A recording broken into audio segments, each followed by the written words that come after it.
Thank you, Jason, and extend the thanks to the PMU and the organisers for the opportunity to speak today. When I was asked to come to Paris, I was delighted to be coming back here, just as the richest racing weekend in Europe kicks off, only to find that I'm attending a friend's wedding tomorrow, so I won't be seeing any racing at all. I'll be following it closely on the Paris Turf Live app, which I'm sure will be very interesting. So spare a thought for me. So I'm Carlos Silva, Sales Director for Virtual Games at Vermantia, leading content provider in this space. And I think for this session, this short presentation, I aim to cover off three things.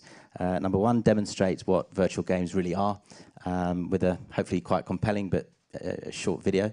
And number two, define what virtual games really are, and also how virtual games betting actually works. So let's kick off with a short video.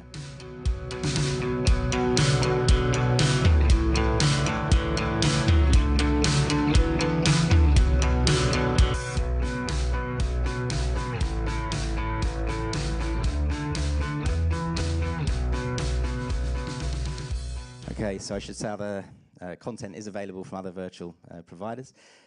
So what is betting on virtual games as a concept? Very simple concept. Bets are placed on computer generated events. The graphics are creating the compelling kind of visuals for the events in terms of how they're played out, and the results are all RNG determined. What are virtual betting games? There's kind of a number of kind of criteria that determine virtual betting games. First of all, there's usually a dedicated channel or sport. There are virtual numbers games available, but typically it would be around various sports as a dedicated channel. The visual impact and the player experience is absolutely key. So this is all about the real compelling, cutting-edge 3D animation, which hopefully you saw a taster of there. And this is a real kind of console quality virtual visuals now. The movement is actually mapped on real players, real people, and in the case of horses and dogs, real animals. So this is the real-time physics engines where the sensors are attached to the humans and the animals, and that data is then mapped to get the movement absolutely realistic across the various events and sports. But in addition to that, it's about creating the venues and whole player experience outside the actual event that's occurring, on the track or on the pitch in the case of football. So this is around the atmosphere, localization of the venues to meet the needs of the local territories. There are occasions where real footage of actual venues appears within virtual events. And then, I suppose to complete the loop, the rendering piece is very, very key here. And that's what enables the providers across the platform, whether that's a TV screen in a traditional betting shop or mobile, online, on a tablet device. With this real high-tech, state-of-the-art rendering, the customer or player experience is the same right across the different devices. So I think the third point here really is to answer this question. When virtual sports or virtual games are pitted against traditional sports betting, do they represent a threat or opportunity? It's a question I'm going to ask quite a lot.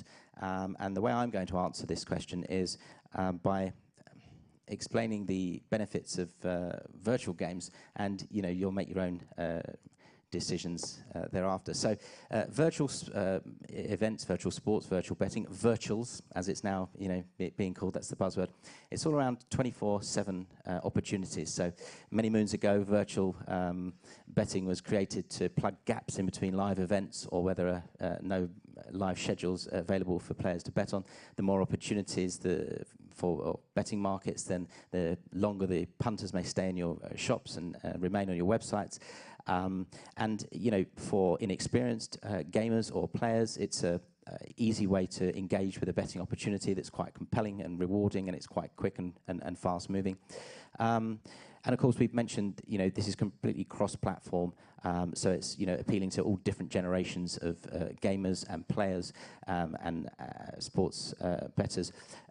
There are, a bunch of stats around younger players participating in the virtual sports, and also female participants as well. We've got seen some interesting numbers there. But really it's about the revenue generation opportunity, and a question on many people's minds is around this cannibalization piece and so on. We say, really, anecdotally, there is little or no cannibalization when virtual sports are introduced. And, where there is some, it's usually of a higher profit margin for the operators, so everyone's happy. But just to kind of underpin that quite important point, if you look at a UK model, many moons ago, so 2003, when virtuals were really kind of starting to get established, there were around 30 or 40 events running per day, and now there's like about 1,000. So if virtual sports were kind of eating up this revenue from live sports and so on, we don't think the operators would be saying, deliver us more events and more sports.